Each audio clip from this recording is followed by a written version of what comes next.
Masuk juga karena dalam teologi Islam Nabi Isa alaihissalatu wassalam nanti muncul untuk membunuh Dajjal. Tapi jangan sekali-kali bahas ayat tentang Al-Quran. Oke? Jangan bahas sekali-kali tentang ayat Al-Quran mereka, lalu mengutip dari Alkitab. Lalu siapa yang suka mengurusi iman orang lain? Makanya hendaklah introspeksi diri ya brother, mohon maaf. Tapi mengenai Yesus yang mati di kayu salib, tutup Alkitab, buka sejarah dulu.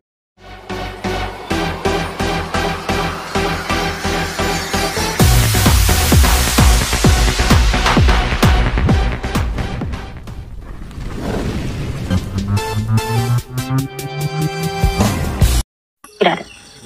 Tapi mengenai Yesus yang mati di kayu salib, tutup Alkitab, buka sejarah dunia. Dari abad pertama Josephus Flavius, Tacitus dari Roma, Cornelius, Marabar Serapion, bahkan kebangkitan itu dicatatkan terjadi. Kalau dalam asumsi teologis teman-teman Muslim, Isa itu diangkat, kebangkitan tidak ada. Jadi ngapain disama-samain gitu loh? Kalau secara historis itu tidak sama, ngapain secara teologis harus dipaksa? Asumsi teologis tidak akan pernah bisa membantah fakta sejarah. Sejarah itu adalah sejarah. Kalau kamu bahas soal teologi dalam beragamamu, bahaslah, uruslah agamamu. Nggak usah urus agama kami. Seolah-olah engkau komentari teologimu dalam pengetahuanmu soal Islam, kamu so tahu. Kamu nggak usah pandangi dari sebuah histori fakta sejarah. Memang kita nggak boleh buta dari itu. Tapi kata siapa dalam teologi Islam itu, bahwasanya Isa Al-Masih itu tidak dibangkitkan lagi nanti. Kata siapa? Kata siapa? Kamu tahu dari mana? Ayat-ayat kami, ayat-ayat dari agama Islam, dari Allah Subhanahu wa Ta'ala itu udah jelas dituliskan bahwa nanti Isa Al-Masih itu datang kembali.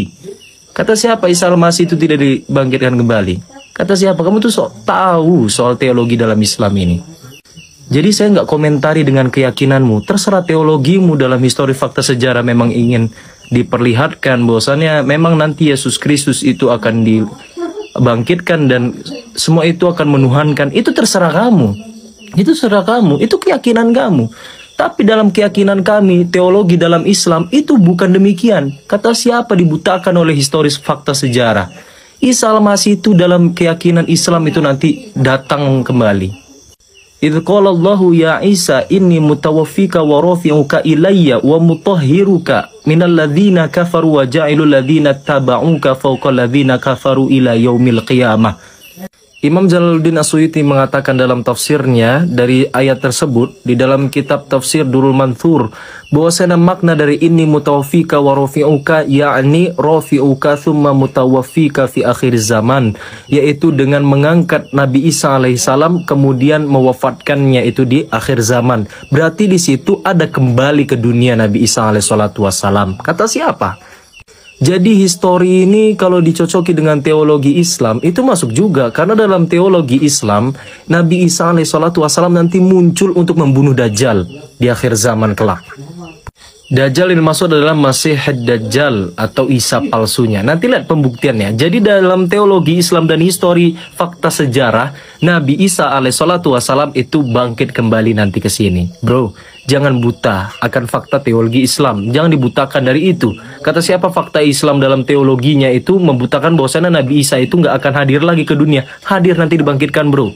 Ya, kamu jangan sok tahu, jangan ngobrol perkara Islam itu kalau misalkan kamu nggak sesuai dari kapabilitimu. Obrolkanlah agamamu, lakum dinukum waliyadin. Tapi jangan sekali-kali bahas ayat tentang Al-Quran.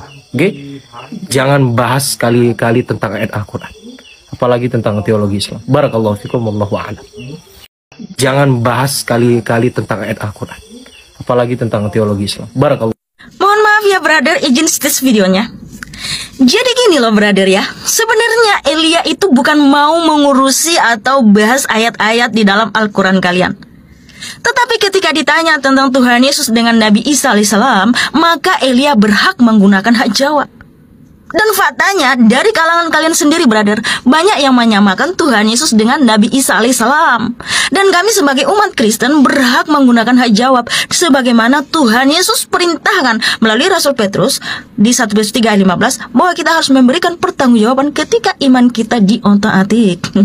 Dan memang kalau kita kaji berdasarkan Al-Quran dan Alkitab, Tuhan Yesus Kristus bukanlah Nabi Isa AS.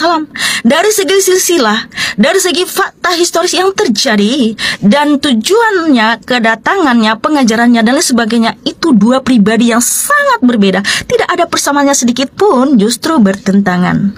Dan lagi ya, brotherku yang cakep dan manis, siapa sebenarnya yang suka mengurusi iman orang lain? Mari kita lihat contohnya. Kemenak ketika menafsir Al-Araf 157, Kemenak mengutip ayat-ayat di dalam Alkitab. Dengan seenaknya saja mengutip ayat-ayat dalam Alkitab, brother. Kemudian ketika menafsir An-Nisa ayat 157, bahwa yang disalib itu adalah Yudas Iskariot, salah seorang dari 12 orang muridnya. Yudas Iskariot itu kan yang tertulis dalam Alkitab. Itu mengarah kepada siapa, ayo? Dan masih banyak lagi Kemenak menafsir ayat Al-Quran mereka, lalu mengutip dari Alkitab.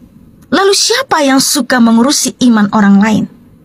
Makanya hendaklah introspeksi diri ya, brother. Mohon maaf. Terus saya juga mau meluruskan ya, bahwa brother kita ini salah tangkap, salah paham, atau memang kurang paham, atau tidak mengerti sama sekali apa yang dijelaskan oleh Elia. Karena Elia tidak mengatakan nanti Yesus Kristus akan dibangkitkan, tapi Yesus Kristus itu sudah bangkit 2000 tahun yang lalu, brother. Bukan nanti, bukan. Dan kami ya tidak pernah menganggap bahwa nanti akan menuhankan Yesus. Tetapi ketika Tuhan Yesus datang di akhir zaman, semua lidah akan mengaku bahwa dia adalah Tuhan, yaitu di Filipi 2 ayat 10-11. Kenapa? Karena Tuhan Yesus akan datang sebagai hakim adil. Dia akan membangkitkan semua orang mati dan mengumpulkan semua bangsa di hadapannya, dan tidak seorang pun yang bisa membantah dia, saudaraku. Ayatnya itu tertulis dalam Alkitab. Daniel 12 ayat 1-3, Wahyu 19 ayat 11-16, Matius 25. Itu akan terjadi ya, brother. Terima kasih. Jadi itulah teman-teman, kita juga sudah mendengarkan tadi penjelasan dari hambanya, yaitu saudara kita Hana, dan saya rasa sudah cukup jelas dia menjelaskan hal ini. Dan itulah pendapat saya, dan saya juga mau teman-teman berikan pendapat kalian dan masukan kalian dalam hal ini.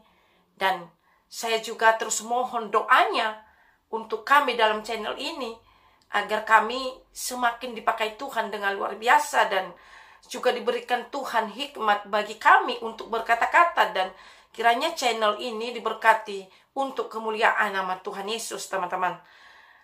Sampai jumpa di video yang berikutnya. Tuhan Yesus memberkati kita. Selamat Natal bagi kita semuanya. Shalom.